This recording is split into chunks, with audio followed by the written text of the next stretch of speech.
Henry Ford fue uno de los hombres más ricos de su tiempo. Levantó una poderosa compañía automotriz prácticamente de la nada. Incorporó diversas mejoras que le permitieron que todos sus sueños se hicieran realidad ante sus ojos, siempre buscando la forma de mejorar los procesos de producción, provocando que los automóviles fueran mucho más accesibles para la población, disparando sus ventas.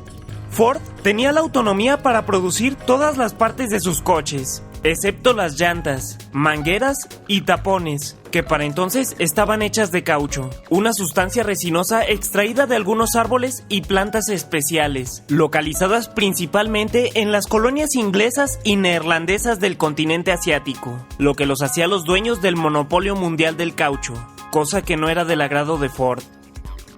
Las complicaciones para obtener el caucho hacían que su precio fuera más elevado que el del petróleo, por lo que este negocio, a simple vista sencillo, era en realidad multimillonario. Ford ideó la forma de arrebatarle ese gigantesco monopolio a los europeos, y de paso abaratar los costos de producción de sus autos. Crearía su propia industria productora de caucho, la haría la más grande y exitosa del mundo, y la situaría estratégicamente en una selva tropical de Brasil.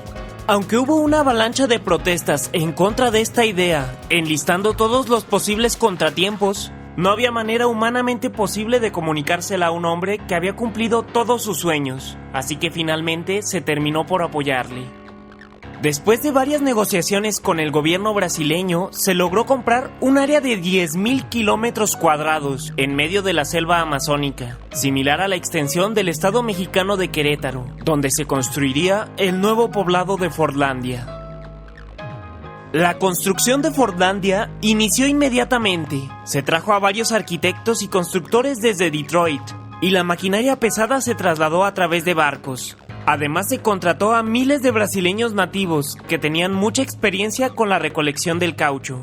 Se retiró toda la vegetación de la zona y se inició la construcción de cientos de casas gratuitas para los empleados. Se construyó el hospital más avanzado de Brasil, una escuela, generadores eléctricos, un aserradero, tiendas, restaurantes, una torre para distribuir agua, un cine, zapaterías, una piscina olímpica e incluso un campo de golf. Se crearon caminos y se diseñaron 50 kilómetros de carreteras alrededor de Fordlandia para en un futuro promover la venta de autos entre los trabajadores. Se colocó tendido eléctrico e iluminación por todo el poblado. Se secaron los charcos para evitar la propagación de la malaria y se eliminaron insectos a través de químicos. Fordlandia pintaba para ser uno de los emprendimientos más exitosos del mundo. Ford pretendía crear una sociedad educada y basada en la cultura estadounidense, por lo que prohibió el consumo de alcohol e implementó la lectura obligada de poesía estadounidense. Además, el único baile permitido era el baile de salón. La comida servida se limitaba a duraznos enlatados, hamburguesas y papas fritas. Impuso el uso de zapatos obligatorios, prohibiendo las cómodas chanclas que estaban acostumbrados a usar en el sofocante calor amazónico. Y para variar, impuso un horario laboral igual al de Detroit, 8 horas diarias obligatorias de 9 a 5 para laborar en las plantaciones, justo cuando el sol está en su apogeo, sin tomar en cuenta que los brasileños ya experimentados trabajaban temprano antes del amanecer y una vez más cuando el sol se ocultaba. Además, para maximizar la obtención de caucho, se tapizaron cientos de hectáreas con árboles especiales. Por desgracia, las tragedias estaban a punto de empezar. El hecho de haber arrasado con la vegetación de la zona provocó que en los días de lluvia todo el poblado se inundara.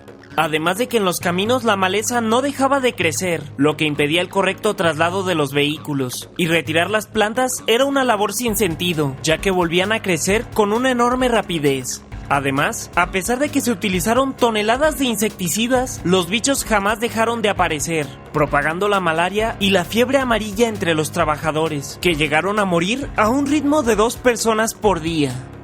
Los trabajadores estadounidenses nunca pudieron adaptarse al duro clima amazónico, mientras que los brasileños se negaron a adoptar a una cultura ajena, incompatible con el entorno. Para colmo, las plantaciones recién sembradas fueron rápidamente infestadas por una plaga de orugas y hongos, que acabaron con todas las plantas de caucho. Y aunque se volvieron a sembrar y fumigar, las nuevas plantaciones sufrieron el mismo destino. Además, las condiciones impuestas a los pobladores nativos, como la prohibición de bebidas alcohólicas, la limitación de actividades a realizar y la comida extraña, colmaron su paciencia, y en diciembre de 1930 se levantaron de forma violenta contra los encargados estadounidenses de Fordlandia, en la llamada Revolución de los Platos Rotos, donde la situación escaló a tal grado que todos los estadounidenses se vieron forzados a huir de emergencia en una embarcación, y el ejército brasileño tuvo que intervenir en Fordlandia para retomar el control.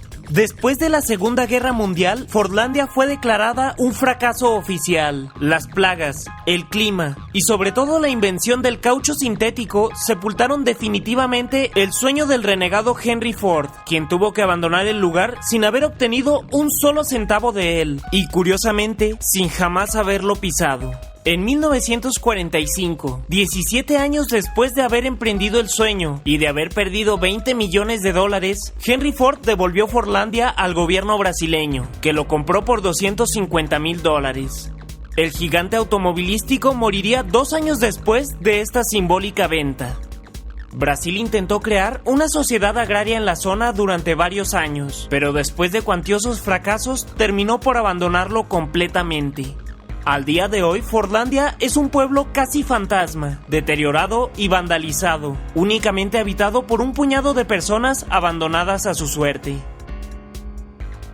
¿Qué piensas al respecto? ¿Qué destino le deparará a Fordlandia? Para mí, Watchers, yo soy Snooty Aaron.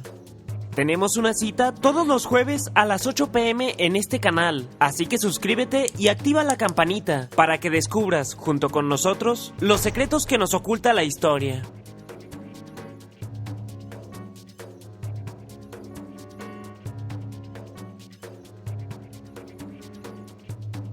Hasta la próxima.